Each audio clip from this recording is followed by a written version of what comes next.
Hello, the internet. Brian Brushwood here with an important update. Apparently, people are teaching magic on YouTube. That's right. You heard it here first. This is a very big deal, so I spent about 6 years thinking really hard about it, and I'm going to give you my thoughts. However, because these are my thoughts, they are almost certainly wrong. So assume that this is just a starting point, and smarter people are going to argue it out in the comments, and then some 12-year-old will draw a picture of a wiener using text. First question. Is teaching magic on YouTube exposure? And the answer is, it depends on what you think YouTube is. If you believe YouTube is television, then sure, you're probably going to think it's exposure.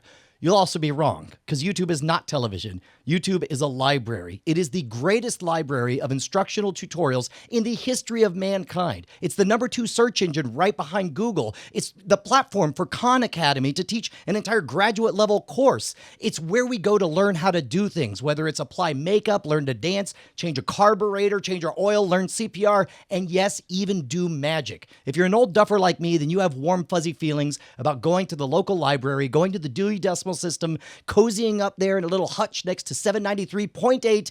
Guess what? That's what the world of YouTube is today for the generation of magicians that's going to be in charge in another 10 years. You guys are the future. I'm the past. Unlike Obi-Wan Kenobi, but with no real powers. If Obi-Wan Kenobi lied about having the Force, that would be me. YouTube's not television, and there's not a single tutorial that's going to leap out of the woods and attack you. This is an important distinction because both the International Brotherhood of Magicians and the Society of American Magicians have addressed the difference between teaching and exposure. And they both said that the difference is a deliberate action on the part of the prospect that shows they're serious about wanting to learn magic. Notice they didn't say, you got to give me $20 to be a magician. They didn't say you have to join our club to be a magician. They didn't say you need this trick deck of cards to be a magician. They said essentially you need to take some action that shows that you're willing to give up tasting sugar so that you can become sugar. You're willing to give away your current wonder so that you can become a practitioner of this ancient art. In that regard, YouTube is exactly like all the magic magazines out there. So to me, it's 100% fair, and I think it's a great solution. What's not great is the culture of rampant magic piracy all over YouTube right now. This idea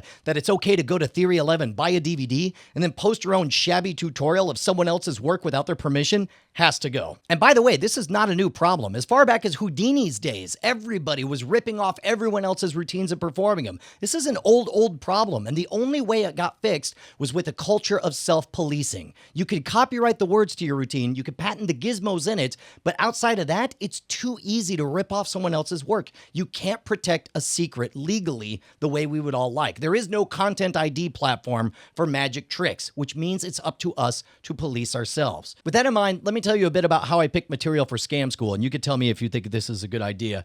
The first question I ask is it dead simple? Now, one definition between teaching and exposure is when the trick is over, can they perform it? If they can, then clearly you taught them. If they can't, then you can make a case that you just exposed the method for them. So as a result, I want to err on the side of making more magicians. The most gratifying thing about Scam School is people don't talk about the trick they saw once and then never bothered to try. People tell me their stories about going out in the wild and doing it. So I want everything to be dead simple. Learn it this morning, be able to perform it tonight. Second question, can the effect be performed without ever setting foot into a magic shop? Nothing against magic shops. You guys are great. It's just that we don't all live next to one. And more importantly, I don't want magic to be something they think is in the props or something that you buy. I want people to experience cobbling together odds and ends from their garage and creating their own effect. You get a deeper appreciation for an art. You learn how to build your own props. This is the same reason I tell people to make their own torches for fire eating instead of buying pre-made ones. Question 3, and this is the big one. Is there any currently living magician who created this trick or owns the rights to it? If that's the case, the only way it makes it onto Scam School is with their direct, explicit permission, or in many cases, them coming on the show. This is the only way we could feature material from Banachek, Michael Lamar, Diamond Jim Tyler, Danny Garcia, Rich Ferguson, Andrew Main, Dan Martin, Robert Neal, Todd Robbins, and the great Martin Gardner, who I got to meet with and discuss Scam School before his passing. These are some of Magic's biggest innovators, and they deserve to be compensated for their works. You should buy their DVDs, you should buy their books, but it's up to them to decide whether or not they want you teaching their tricks. Because again, they're the creators. They're the ones who get to do it. Don't be a shabby knockoff. That's what I'm saying. So this all boils down to what? Make your lessons good, make them complete, and have permission from the creators wherever possible.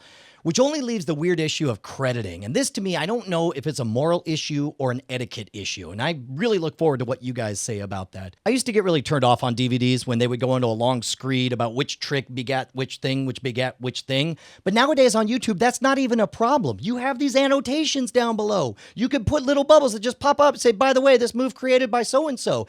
And even now, the research is easier than ever. Go to Genie's Magicpedia. The whole thing's a Wikipedia, gives you the backstory of everything. Just take that stuff straight from the Magicpedia, put it in the notes. That way it's there for everyone who wants to explore the deeper history. If you're teaching magic on the internet and you're serious about bringing up the next generation of great magicians, then why not? What's the downside of putting the full story behind all that stuff? We don't want a whole generation of magicians not having any idea where this art came from, and it's not very hard to put it right there in the notes. Before we close out, wrap your mind around this. The greatest magician of the 21st century, the next David Copperfield 20 years from now, is not going to talk about driving to the public library. They're going to talk about their experience of learning magic on YouTube. So let's make it good magic. Let's make it well-taught magic. Let's make it magic that respects creators and try to give some proper history on it. That's my controversial stance. Now, if you excuse me, I need to go back to drinking at the bar. It's too much philosophy.